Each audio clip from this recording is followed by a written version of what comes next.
বিসিবিতে চলিতেছে সার্কাস।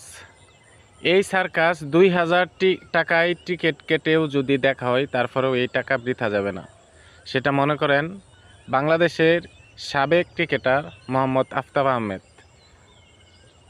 বিসিবির এই সার্কাস নিয়ে সে নিজের ফেসবুক অ্যাকাউন্টে টুইট করেন যে বিসিবিতে যে সার্কাস চলতেছে, এই সার্কাস 2000 টাকায় টিকিট কেটে দেখলেও এই টাকা বৃথা যাবে না।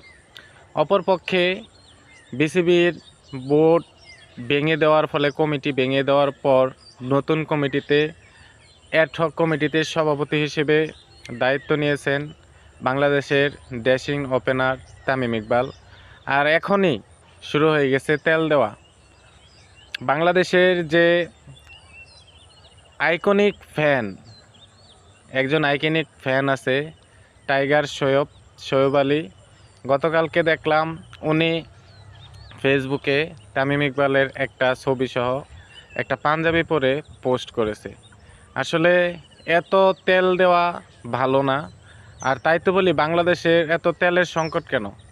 এই সব তেল মনে হয় টাইগার শোয়েবে নিয়ে গেছে, আর এই তেলগুলো এখন মারছে।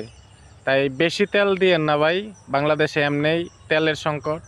তাই একটু দেখে শুনে সাশ্রয়ী হওয়ার চেষ্টা করেন।